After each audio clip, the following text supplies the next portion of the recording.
Hi, welcome back. This is chapter 7. We're continuing from last time. We went over the basics of empirical and molecular formula. So in the case of hydrogen peroxide, it can be condensed to HO. For something like glucose, C6H12O6, it can be condensed to CH2O.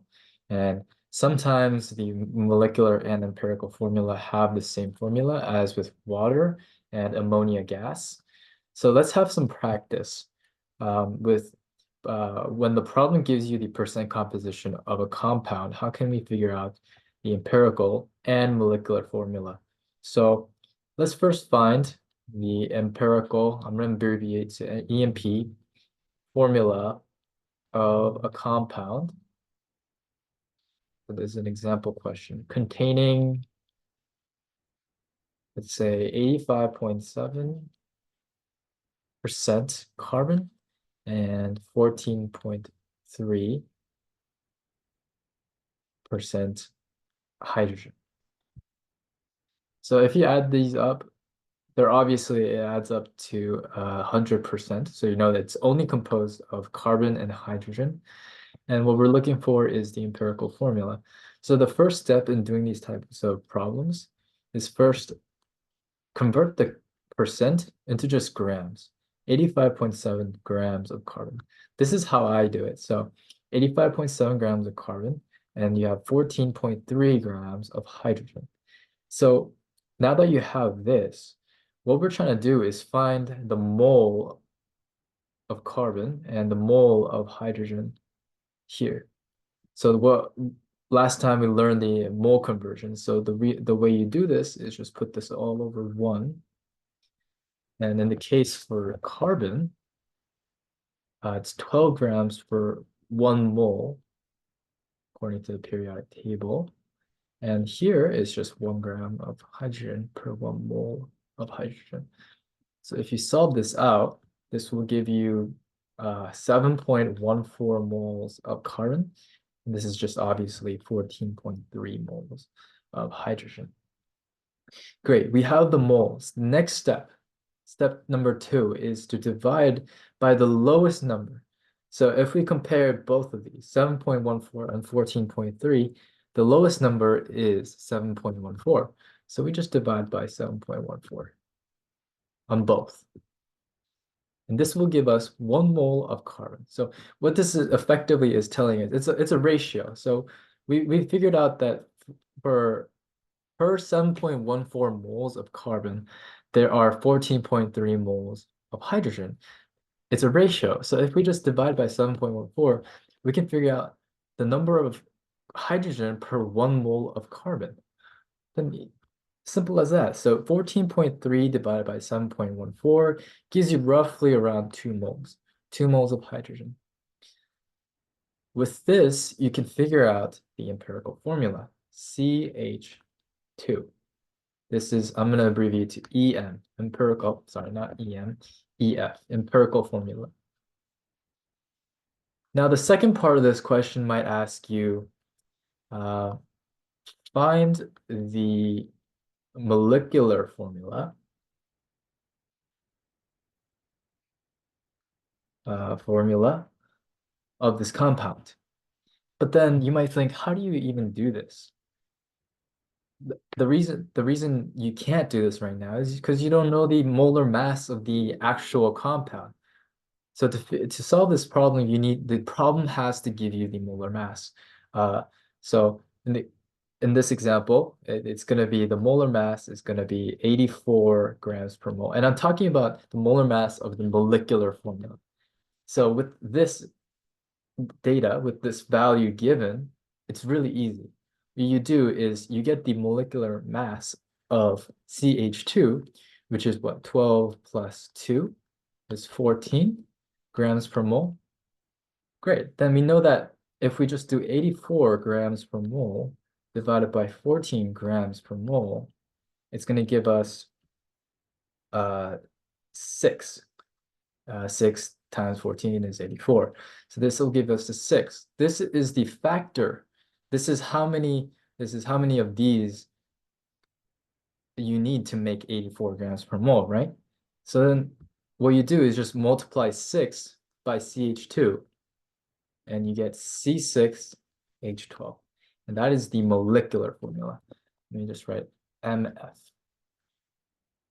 as an abbreviation for molecular formula of this compound, C6H12. So that is, in essence, how you do these type of problems. Now let's do another one. The best way to get better with this is with some practice. So question number 2. Let's say you had 43.7% phosphorus and 56.3% oxygen. It's supposed to be oxygen, yeah. And 43.7 plus 56.3 is 100%. So you know it's only phosphorus and oxygen. In other types of problems, the reason why I mentioned this addition here is in other types of problems, it might give us some hydrocarbon derivatives. So like CHO. So let's say the problem says, you know the compound is made of CH and O, and it might give you only 43.7% of carbon and 56.3% of hydrogen. Then you have to add it up, and well, it won't give you 56.3%. Let's say you had 40%. Then you add it up is 83.7%. Well, where's the missing? You just subtract it from 100, and that value will be for oxygen, or for yes, for oxygen, because we gave in this problem carbon and hydrogen. But those type of problems I'll go into later. For now, let's focus on the problem that I gave you here. So great, 43.7% phosphorus and 56.3% oxygen. Well, it's the same process. You got to find the mole of phosphorus and the mole of oxygen. So to find the mole of phosphorus, you just convert, first step, 43.7% into grams of phosphorus, and then 56.3 grams of oxygen. And if we know the grams, we can convert it to moles because we have the molar mass of phosphorus. So phosphorus is going to be 31 grams and for 1 mole of phosphorus. And for oxygens, it's going to be 16 grams per 1 mole of oxygen. And with that, you can solve for moles. So 43.7 divided by 31 is 1.41. And 56.3 divided by 16 is 3.52. Okay, what is step number 2? Step number 2 is divide by the lowest number. So compare 1.41 and 3.52. And we know that 1.41 is lower one, so just divide by 1.41. And you get 1 here, obviously. 3.52 divided by 1.41 will give you 2.5. So this is a peculiar case because in the earlier problem, it came out nicely. When we divided by 7.14, we got 1 here, obviously, and 14.3 divided by that is 2. But you can't have, it has to be a whole number in order to be a molecular or empirical formula. So what you do here is simple. You just multiply by 2. This will give you 2, and this will give you 5. That way, it's a whole number, and it's still the same ratio. You know, the ratio isn't changing here. So with that, you can figure out the empirical formula, which is P2O5. That's what we figured out. Now, with this empirical formula, let's say the problem asks, what is the molecular formula? Well, to solve for the molecular formula, the problem has to give you the molar mass, so which is 284 grams per mole for this particular compound. Now it's really easy. We have to the step for this type of problem, you have to solve for the molar mass of the empirical formula. So that's going to be 2 times phosphorus, which is just 31, plus 5 times 16, which is 62, plus 90, or sorry, 80. And that'll give you 142 grams per mole. And this is the empirical mass right here, right? So we know that it's 284. Then you just divide 284 by 142 grams per mole. Grams per mole cancel out, and this gives you a factor of 2. And with a factor of 2, you can say, oh, we just do 2 times P2O5 or the numbers down here. So it's going to be P4O10. That is our molecular formula, P4O10. And that's how you solve those type of problems. Let's do one last practice problem, or let's do 2 more practice problems to really solidify this concept. So number 3, let's say you had 12.3% hydrogen and 21.9% oxygen and some carbon. Now, for this problem, this is the problem that I was talking about earlier, where you just need to add this up and subtract it from 100 to get the percent of carbon. So it's really simple. So you can add it up. This will give you, so you just do 100 minus 12.3 plus 21.9. This gives you 65.8% of carbon. So, okay, now we know the percent of everything. Now this problem is different from the previous two because there are 3 elements combined, but it's all the same process. So you got to find the mole of hydrogen first, right? Mole of hydrogen. We also have to find the mole of oxygen and the mole of carbon. To find the mole of hydrogen, we know that it's 12.3 grams. Well, if it's 12.3 grams, oops, if it's 12.3 grams, we know hydrogen is just 1 gram per mole, so we just know it's 12 moles. 12.3 moles, sorry, of hydrogen. And oxygen, well, it's 21.9 grams of oxygen. Now we actually have to do the math, 16 grams, and this will give us 1.37 moles of oxygen. And for carbon, we know that we solved for it. We got 65.8 grams of carbon divided by 12 grams of carbon, and you get 5.48 moles of carbon. Great. Now, what's step number 2? You just divide by the lowest number. So 12.3, 1.37, 5.48. We know that 1.37 is the lowest one. So we just divide by 1.37 on all 3. Oops. 1.37 here. And you know that this is 1. 5.48 divided by 1.37 will give you 4. And 12.3 divided by 1.37 is 9. So with these values, we know the empirical formula is C4H9O. So you might think, wait, how do you know like which order to put these elements to write it correctly? Like, can you just say oxygen OH9C4 or H9C4O? These are wrong because the general rule for these to get it right is carbon first, then hydrogen second, then it's alphabetical.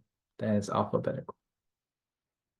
So this is important in naming the compounds. If you have all of these different types of elements, then you know how to name them. So okay, now we know the empirical formula. C4H9O. Let's say the problem asked, oh, what's the molecular formula? Same thing. It'll give you the molecular mass, which is 73 grams per mole. Okay, so we just need to solve for the molar mass of the empirical formula. So what is that? 4 times 12 plus 9 plus 16, and you get 25 plus 48, which is 73, right? 73 grams per mole. Okay, then you know that 73 grams per mole divided by 73 grams per mole is just 1. So it's one of those cases where the empirical and the molecular formula are the same thing. So we just write molecular formula, and that's our final answer, C4H9O. All right, one last problem. Number 4. Let's say you had 15.9% nitrogen, 9.09% oxygen, 68.2% carbon, and lastly, 6.82% hydrogen. Okay, so it's one of those cases where you have a jumble, you have a lot of different types of elements. It's still the same thing. So 15.9, we're going to convert to grams, divided by 14. I'm going to go real fast here. 9.09 divided by 16. 68.2 divided by 12. And 6.82. 6.82 divided by, that was hydrogen, such as 1. So this is 6.82. This is going to be 5.68 and 0.568 here, and then 1.14. Hopefully these numbers make sense. What I'm doing here effectively, right, is just converting the percent to grams. It's the same thing, percent into grams, then divide by the molar mass of that element to get the number of moles. These are the moles of each element, right? And after this step, we just divide by the lowest number, and we know that 0.568 is the lowest number, so this is going to be 1. And so let me just write it out here, 0.568 here. Well, this is going to be 2. This is going to be 10. And this is going to be 12. So this was for carbon, this was for hydrogen, this was for oxygen, and this was for nitrogen. So that rule from earlier, carbon always first, so C10, and then hydrogen always second, H12. And then it's alphabetical, so LMNO. So N comes first, right? So N2, and then O. So this is the empirical formula. Now it might ask, actually, funny enough, this is actually serotonin.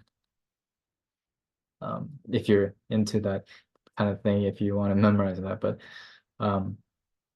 let's say the molar mass was 176 grams per mole, and you want to find the molecular formula. Same thing we solve for the a molar mass of this empirical formula, and that's really easy. 120 plus 12 plus 28 plus 16, which gives you 16 is 176 grams per mole. It's the same thing. So the factor is 1, so you just multiply it by 1. So then that means that this is also the molecular formula. So both the molecular and the empirical formula. So that concludes chapter 7. In this chapter, we learned how to convert moles from, pressure, from grams, and from particles. With that, we were able to solve for empirical and molecular formulas.